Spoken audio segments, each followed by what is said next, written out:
सागर के एक छोटे से गांव में रामदीन नाम का एक किसान रहता था। खेती ही उसका सहारा थी और उसी पर उसका पूरा जीवन टिका था। उसका बेटा सूरज खेत में उसके साथ काम करता था। हीरा मोती, बस थोड़ा और जोर लगाओ। जमीन सख्त है पर हम हार नहीं मानेंगे। रहने दे सूरज, इन गायों को तकलीफ मत दे। जब आसमान ने ही मुंह मोड़ लिया तो ये जमीन क्या देगी। पिताजी आप छांव में जाकर बैठिए, मैं देख लूंगा। मिट्टी थोड़ी सूखी है, बस एक बार हल गहरा चला गया तो सब ठीक हो जाएगा। गहरा कैसे जाएगा? देख तो सही, मिट्टी में दरारें पड़ गई हैं।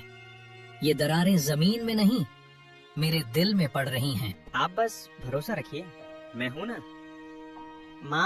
माँ जरा पानी लाना पिताजी के लिए। दूर चूल्हे पर सूरज की माँ कोमल सूखी रोटियां बना रही थी। लाई बेटा, ये लीजिए पानी। आप अंदर जाकर आराम क्यों नहीं करते? सूरज कर लेगा। क्या कर लेगा कोमल? जब जमीन ही मर रही हो तो बेटा क्या कर लेगा? सूरज सुन, इधर आ। जी पिताजी। तुझे पता है ना, दया सागर रोज चक्कर काट रहा है। वो मोटरसाइकिल की आवाज मुझे रात को सोने नहीं देती।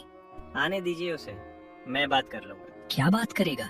तू बच्चा है अभी, उसे बात करना नहीं आता, उसे सिर्फ छीनना आता है। तभी दूर से मोटरसाइकिल की आवाज आई। दया सागर की भारी बाइक धूल उड़ाती हुई खेत के किनारे आकर रुकी। रामदीन भाई, क्या हाल चाल? अरे सूरज बेटा, तू अभी तक हल चला रहा है?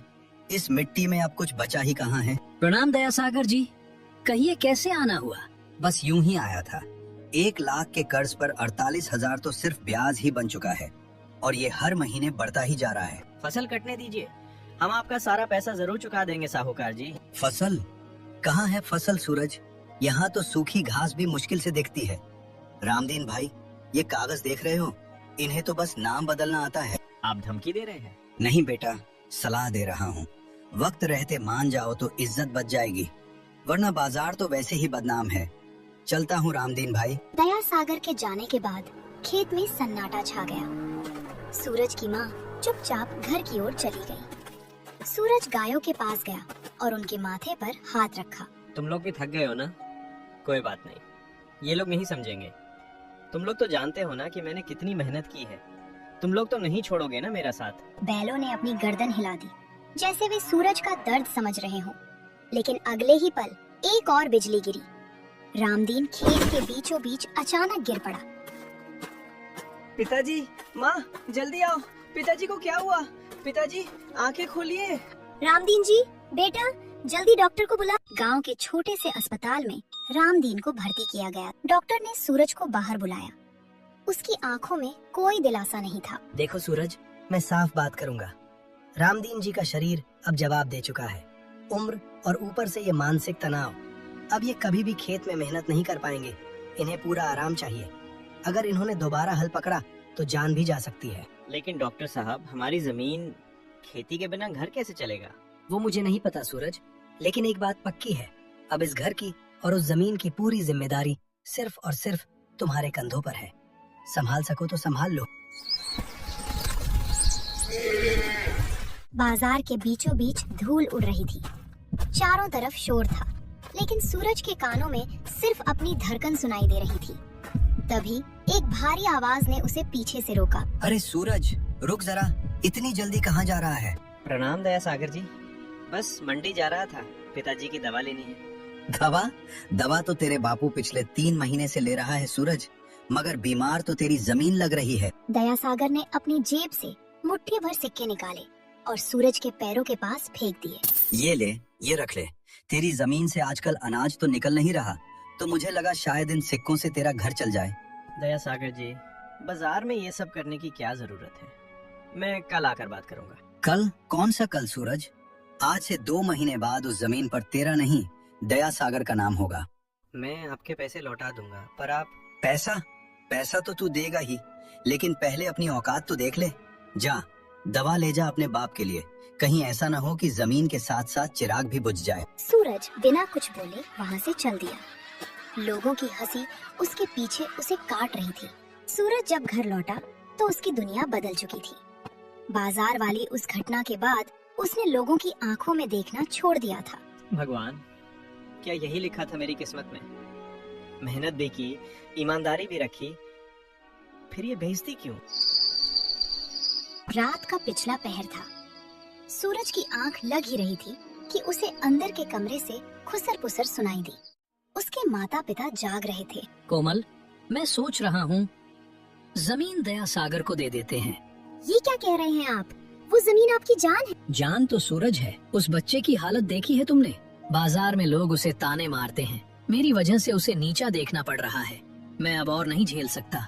मैं हार गया हूँ कोमल। पिताजी, आप हार सकते हैं पर मैं नहीं। सूरज अभी जवान है, वो कुछ न कुछ कर लेगा। क्या कर लेगा? शहर जाएगा? वहाँ कौन है उसका? कोमल, हकीकत को पहचानो। हम भूखे मर जाएंगे। उससे अच्छा है कि वो जमीन बेचकर जो थोड़ा बहुत मिले उससे सूरज की कहीं नौकरी लगवा दे। सूरज को ये सुनकर जो दर्द हुआ वो भूख से भी ज्यादा था। तभी सूरज की माँ वहाँ आई। उसके हाथ में एक छोटा सा मखमल का कपड़ा था। सूरज, इधर आ बेटा। माँ आप सोई नहीं? ये ले, ये क्या है माँ?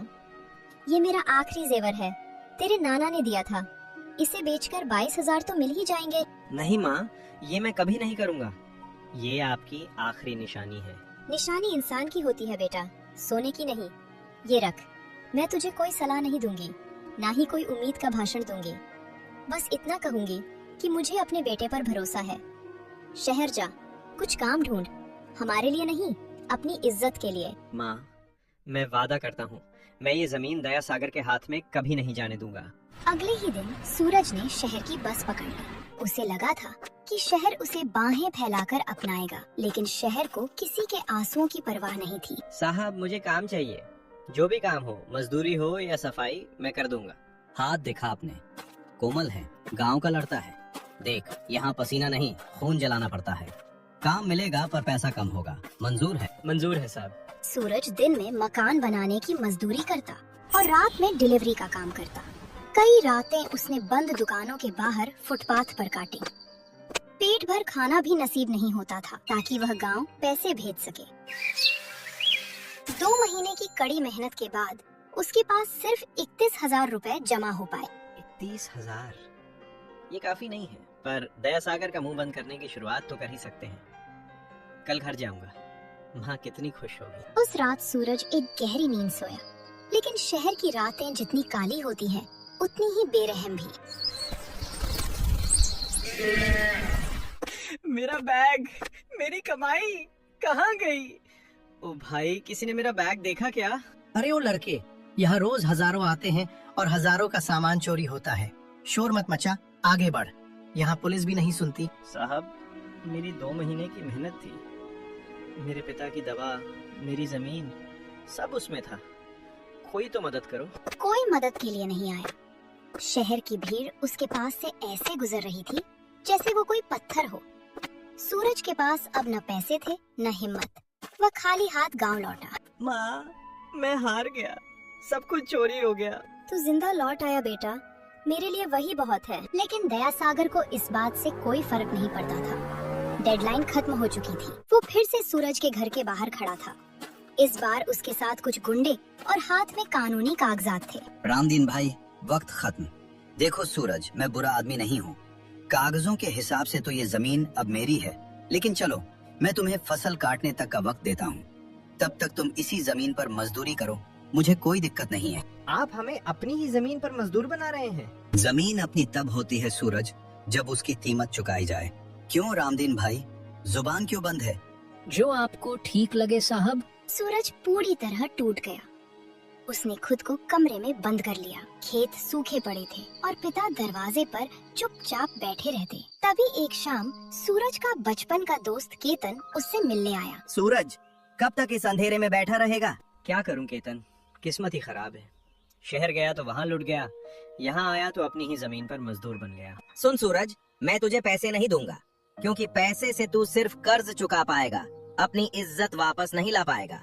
बस एक बात याद रखना, नौकरी तुझे महीने का खर्चा दे सकती है, लेकिन पैसे की समझ ये तय करती है कि तू किसके सामने झुकेगा और कौन तेरे सामने। इसका क्या मतलब है? मतलब तू खुद ढूंढ। तुझे क्या लगता है इस सूखी मिट्टी में सिर्फ अनाज उग सकता है? दिमाग लगा सूरज, वक्त बदल रहा है। केतन इतना कहकर चला गया। सूरज रात भर सो नहीं पाया। पैसे की समझ, ये शब्द उसके दिमाग में हथौड़े की तरह बज रहे थे। अगले दिन वो अपने सूखे खेत की मेड़ पर बैठा था। तभी एक बूढ़ा चरवाहा अपनी भेड़ों के साथ वहाँ रुका। बेटा क्यों इस सूखी मिट्टी को घूर रहा है? बाबा, ये जमीन मर चुकी है, अब यहाँ कुछ नहीं उगेगा। जमीन कभी नहीं मरती बेटा, बस उसे समझने वाले मर जाते हैं। देख, खेत के किनारे ये छोटे छोटे कटीले पौधे दिख रहे हैं। हाँ, ये तो जंगली घास है। ये जंगली घास नहीं है, ये शतावरी है। पुराने जमाने में जब यहाँ नहरें नहीं थीं, लोग ऐसी ही जड़ी बूटियां उगाते थे। इन्हें पानी कम चाहिए पर देखभाल कड़ी। शहर के बड़े बड़े व्यापारी इनके लिए मुंह मांगी कीमत देते हैं, पर लोगों ने आसान खेती के चक्कर में इन्हें छोड़ दिया। जमीन ने उन्हें नहीं छोड़ा, उन्होंने जमीन को छोड़ दिया। सूरज की आंखों में एक चमक आई। उसने उस छोटे से पौधे को जड़ से उखाड़ा और उसे ध्यान से देखने लगा। बाबा, क्या ये सच में बिकती हैं? कोशिश करके देख ले, वैसे भी खोने के लिए तेरे पास अब बचा ही क्या है। सूरज ने उसी दिन तय कर लिया।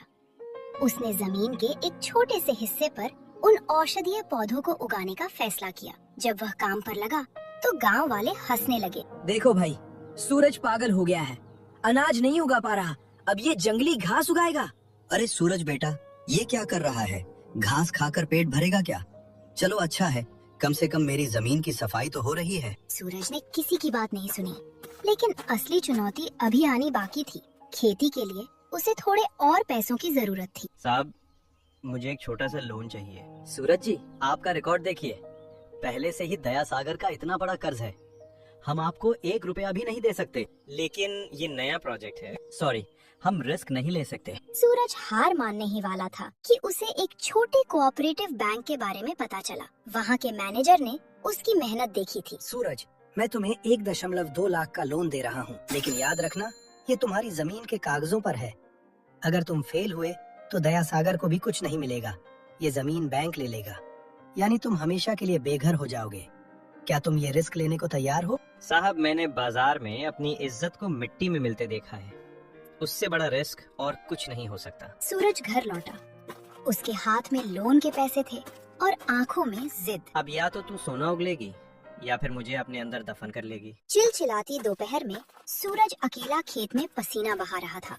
तभी कुछ गांव वाले उधर से गुजरे। अरे ओ सूरज, बस कर भाई, देख बगल वाला खेत लहलहा रहा है और तू यहाँ कटीली झाड़ियाँ बो रहा है। रामफल चाचा, फसल उगाने की हिम्मत और पानी दोनों खत्म हो चुके हैं, अब तो बस यही झाड़ियाँ मेरा सहारा है। अरे बेटा, जवानी जोश में नहीं होश में गुजारी जाती है। ये जो तू कर रहा है ना, इसे गांव में पागलपन कहते हैं। देख लेना, जब ये घास उगेगी ना तो दया सागर इसे चारे की तरह अपनी भैंसों को खिला देगा। चाचा, अगर ये घास उगी तो ये सिर्फ मेरा पेट नहीं भरेगी, पूरे गांव की सोच बदलेगी। बस आप दुआ कीजिएगा। दुआ तो हम कर ही रहे हैं, पर डर इस बात का है कि कहीं तू अपनी माँ की आखिरी जेवर भी इस बेकार की खेती में न फूंक दे। सुना है बैंक से भी मोटा पैसा उठा लाया है तू। पैसा लिया है तो चुकाऊंगा भी, आप फिक्र मत कीजिए। सूरज ने कुदाल फिर से उठा ली। रात होने को थी। वो लालटेन की रोशनी में उन छोटे पौधों की सेवा करता। सूरज बेटा, अब आजा। देख, रात के 11 बज रहे हैं, हाथ पाँव धो ले, मैंने रोटी गरम की है। बस माँ, इस आखिरी हिस्से में थोड़ा पानी डाल दो। ये पौधे बहुत नाजुक हैं, अगर अभी ध्यान नहीं दिया तो सुबह की धूप इन्हें जला देगी। देख तो सही बेटा, तू खुद को जला रहा है। क्या ये सब सच में काम करेगा? माँ बापू कहते थे जमीन धोखा नहीं देती, बस उसे सही चीज चाहिए। बस कुछ महीने और, फिर देखना मैं आपकी वो बाली वापस लाऊंगा। मुझे बाली नहीं चाहिए सूरज, मुझे मेरा हंसता खेलता बेटा चाहिए। हफ्तों की मेहनत रंग लाने लगी। सूखी जमीन पर हरियाली दिखने लगी। तभी एक दिन गांव में एक चमचमाती कार आकर रुकी। नमस्ते, क्या मैं सूरज जी से मिल सकता हूँ? मुझे पता चला है कि यहाँ कोई जड़ी बूटियों की खेती कर रहा है। जी, मैं ही सूरज हूँ, कहिए क्या काम है। वाह, गजब काम किया है। ये जड़ी बूटियाँ तो यहीं से बढ़िया लग रही हैं। मैं शहर से आया हूँ, दवाइयों का काम करता हूँ। आप मेरी फसल खरीदना चाहते हैं? बिल्कुल। देखो सूरज, मैं घुमा फिरा कर बात नहीं करता। तुम्हारी फसल तैयार होने में अभी 2 महीने हैं, लेकिन मैं तुम्हें अभी एक ऑफर दे सकता हूँ। मैं पूरी फसल का प्री कॉन्ट्रैक्ट करना चाहता हूँ। प्री कॉन्ट्रैक्ट मतलब ये कि भाव आज तय हो जाएगा। मैं तुम्हें 2.5 लाख रुपए दूंगा। 50,000 अभी एडवांस ले लो, बाकी फसल कटने पर। क्या कहते हो? सूरज की आंखों में चमक आ गई। 2.5 लाख? इससे तो बैंक का लोन भी चुक जाता और दया सागर का काफी हद तक मुंह बंद हो जाता। साहब ये तो बहुत बड़ी रकम है, क्या आप सच में इतना देंगे? ये लो 50,000 का चेक। बस इस कागज पर अंगूठा लगा दो कि तुम ये फसल सिर्फ मुझे ही बेचोगे। देखो सूरज, तुम मेहनती लड़के हो, मैं तुम्हारी मदद करना चाहता हूँ। बहुत बहुत धन्यवाद साहब, आपने तो मेरी डूबती नैया पार लगा दी। माँ देखो, साहब ने एडवांस दिया है। पूरे घर में खुशी का माहौल था। पिताजी की आंखों में भी पहली बार उम्मीद के आंसू दिखे। लेकिन गांव की दूसरी तरफ दया सागर की मोटरसाइकिल की आवाज फिर से गूंजी। काम हो गया क्या विक्रम भाई? बिल्कुल दया सागर जी, लड़का सीधा है, झांसे में आ गया। 50,000 के लालच में उसने उस कागज पर साइन कर दिए हैं जिसमें लिखा है कि अगर फसल की क्वालिटी थोड़ी भी कम हुई तो उसे एडवांस का 4 गुना जुर्माना देना होगा। शाबाश। अब वो जमीन न बैंक की होगी न सूरज की, वो तो सीधे मेरी गोद में गिरेगी। बस अब कुछ दिन का इंतजार है। उसे लगने दो कि वो जीत रहा है। ऊंचाई से गिरने का मजा ही कुछ और होता है। सूरज को इस साजिश की भनक तक नहीं थी। उसने उन 50,000 रुपयों से पिताजी की दवाइयाँ खरीदी और खेत के लिए खाद खरीदी और पानी का पंप लगवाया। ये क्या है? ये पत्तों पे सफेद धब्बे कैसे आ गए? रातों रात सूरज की फसल पर एक अजीब किस्म के कीड़ों ने हमला कर दिया था। हरे भरे पत्ते पीले पड़कर झड़ने लगे थे। नहीं, ऐसा नहीं हो सकता। मेरी पूरी मेहनत सब बर्बाद हो रहा है। केतन जल्दी यहाँ आओ। क्या हुआ सूरज? अरे बाप रे, ये कीड़ा बहुत तेजी से फैलता है। अगर 2 दिन में स्प्रे नहीं किया तो कुछ नहीं बचेगा। तो स्प्रे लाते हैं ना? चलो अभी बाजार चलते हैं। सूरज, ये आम दवा से नहीं मरेगा। इसके लिए बहुत महंगी दवा चाहिए। कम से कम 30-40 हजार का खर्चा आएगा। तेरे पास पैसे हैं? पैसे तो मैंने दवाइयों और खाद में खर्च कर दिए।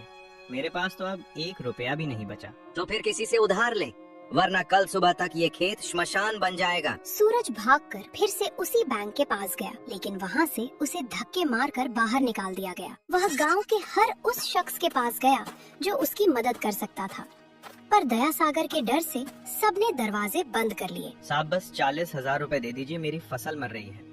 अगर वो बच गई तो मैं आपके एक पैसे चुका दूंगा। अरे सूरज बेटा, अभी तो शहर के बड़े बाबू आए थे ना, चेक देकर गए थे। अब हमसे क्यों मांग रहे हो? और हाँ, याद है ना, जमीन के कागज अब मेरे नहीं बैंक के पास हैं। मैं अब चाहकर भी तुम्हारी मदद नहीं कर सकता। साहब आप तो बड़े आदमी हैं, दया कीजिए। मेरे पिताजी मर जाएंगे ये सदमा झेल कर। सदमे से तो वो वैसे भी मर रहे हैं सूरज। जा उस शहर वाले व्यापारी को फोन कर, शायद वो मदद कर दे। सूरज ने कांपते हाथों से विक्रम को फोन लगाया। उसे उम्मीद थी कि उसका खरीदार उसकी फसल बचाने में मदद करेगा। हेलो, हाँ सूरज, क्या हुआ? साहब खेत में कीड़े लग गए हैं। 40,000 चाहिए दवा के लिए, वरना फसल खत्म हो जाएगी। आप एडवांस में से काट लीजिएगा। क्या कीड़ा लग गया? देखो सूरज, कॉन्ट्रैक्ट के हिसाब से मुझे A ग्रेड फसल चाहिए। अगर तुम्हारी फसल खराब हुई तो मैं 1 रुपया भी नहीं दूंगा। और हाँ, याद है ना, अगर फसल नहीं दी तो तुम्हें 2 लाख रुपए जुर्माना देना होगा। क्या 2 लाख? साहब आपने तो कहा था कि आप मेरी मदद कर रहे हैं। बिजनेस में कोई किसी का साथ नहीं देता सूरज। दवा के पैसे खुद इंतजाम करो। अगर परसों तक खेत साफ नहीं हुआ तो मेरा वकील तुम्हारे घर पहुंच जाएगा। फोन रखो आप। सूरज के हाथ से मोबाइल गिर गया। उसे अब समझ आया कि वो कितनी बड़ी साजिश का शिकार हुआ है। सूरज, क्या हुआ बेटा? पिताजी मैं लुट गया। मैंने आपकी और माँ की इज्जत दांव पर लगा दी। मैं खत्म हो गया पिताजी। चुप हो जा बेटा, कुछ रास्ता निकलेगा। क्या रास्ता निकलेगा माँ? कल सुबह तक खेत खत्म हो जाएगा और परसों हम बेघर हो जाएंगे। दया सागर जीत गया माँ, वो जीत गया। उस रात सूरज के घर में चूल्हा नहीं जला। तभी अचानक बाहर जोर की बारिश शुरू हो गई। वाह भगवान, तूने भी क्या समय चुना है। जो बची कुची कसर थी वो ये बारिश पूरी कर देगी। अब तो मिट्टी भी बह जाएगी। सूरज बारिश में भीगता हुआ अपने खेत की तरफ भागा। वो पागलों की तरह मिट्टी को बचाने की कोशिश कर रहा था। तभी उसे अंधेरे में एक परछाई दिखी। बेटा, तुम मिट्टी को बचा रहा है या अपनी हार को? बाबा अब कुछ नहीं बचा, देखिए सब बह रहा है। ये बारिश श्राप नहीं, वरदान है सूरज। ध्यान से देख, ये कीड़े पानी बर्दाश्त नहीं कर सकते। अगर तू अभी इस बहते पानी का रुख मोड़ दे और इन पौधों की जड़ों में वो राख डाल दे जो मैंने तुझे बताई थी, तो शायद चमत्कार हो जाए। राख? कौन सी राख बाबा? नीम के पत्तों और गोबर की राख। जा अपने घर का चूल्हा खंगाल, जितनी राख है ले आ। ये महंगी दवाइयों से ज्यादा असर करेगी, लेकिन तुझे पूरी रात जागना होगा। हर एक पौधे को हाथ से साफ करना होगा। मैं करूँगा बाबा। मैं पूरी रात क्या, पूरी जिंदगी जागूंगा। सूरज ने रात भर बारिश और कीचड़ में काम किया। उसकी माँ और केतन भी उसकी मदद के लिए पहुँच गए। उन्होंने एक एक पौधे को नीम के पानी से धोया और राख डाली। केतन देख, कीड़े गिर रहे हैं। सूरज, ये तो सच में काम कर गया। पौधे अभी भी कमजोर हैं, पर मरेंगे नहीं। तूने कर दिखाया भाई। सूरज की आंखों में नींद नहीं, एक अजीब सा जुनून था। लेकिन उसकी खुशी ज्यादा देर नहीं टिकी।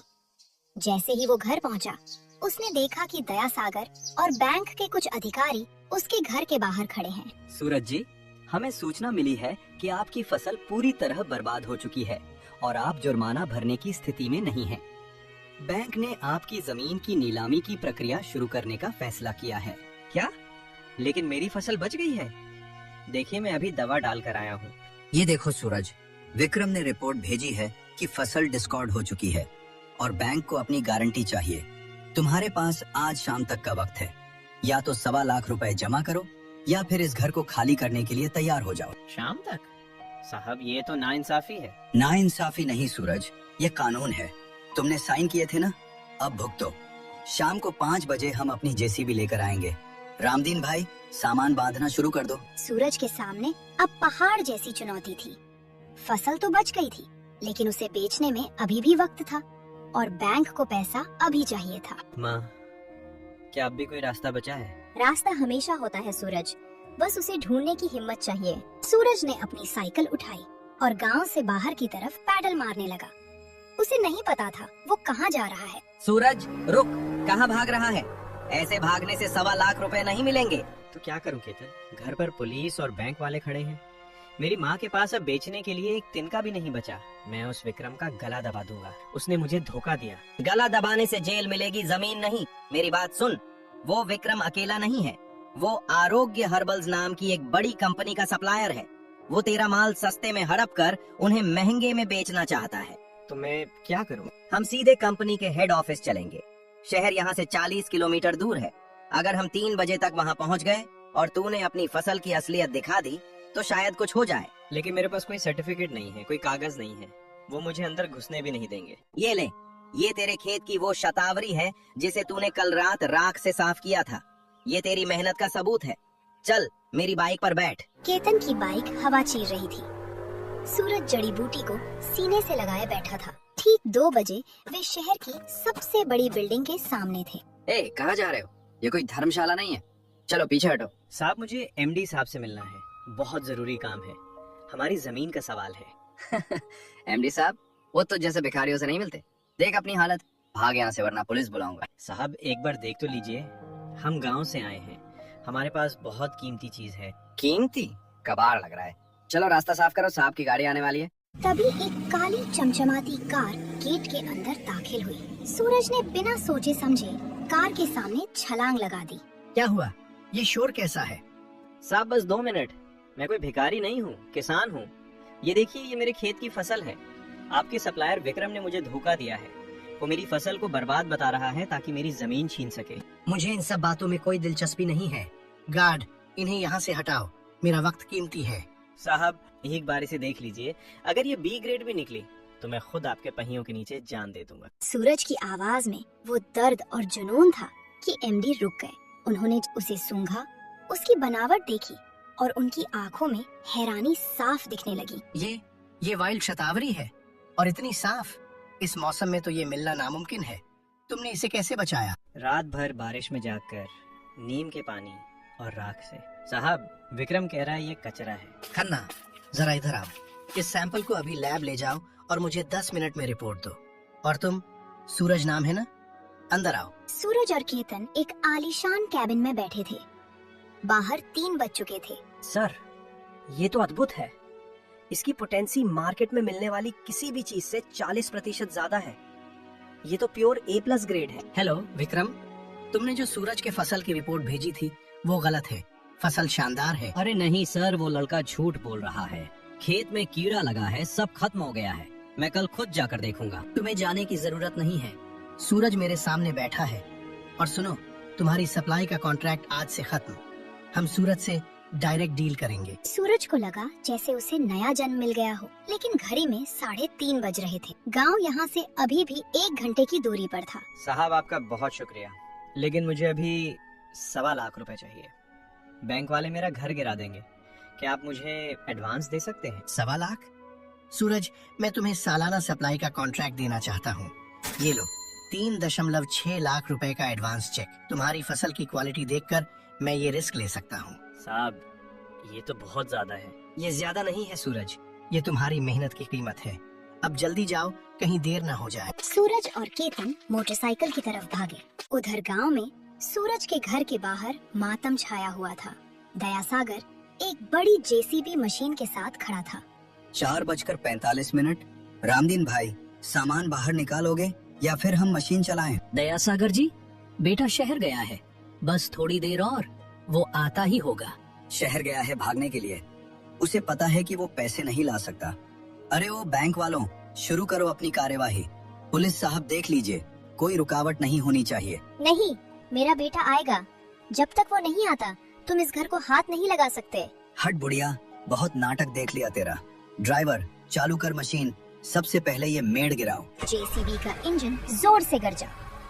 तभी दूर से धूल उड़ाती एक मोटरसाइकिल तेजी से आई। रुकिए रुकिए, ये रहा आपका पैसा। सूरज के हाथ में एक गुलाबी चेक और कुछ कैश था। ये तो 3.6 लाख का चेक है और ये सीधे आरोग्य हर्बल से है।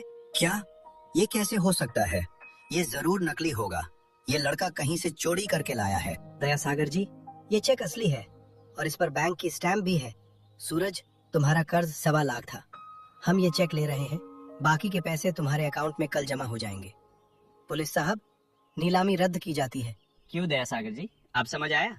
आपने कहा था कागजों का दिल नहीं होता, पर नाम बदले जाते हैं। अब इस जमीन पर ना आपका नाम है ना बैंक का, सिर्फ मेरा और मेरे पिता का। बेटा, आज तूने सिर्फ जमीन नहीं, मेरा स्वाभिमान बचाया। मुझे लगा था सब खत्म हो गया है, पर तूने रास्ता निकाला। पिताजी जो डरते नहीं वही आगे बढ़ते हैं। माँ, देखिए आपकी बाली, उसी सुनार से छुड़ा लाया हूँ। ये बाली नहीं है बेटा, ये तेरे संघर्ष की जीत का गहना है।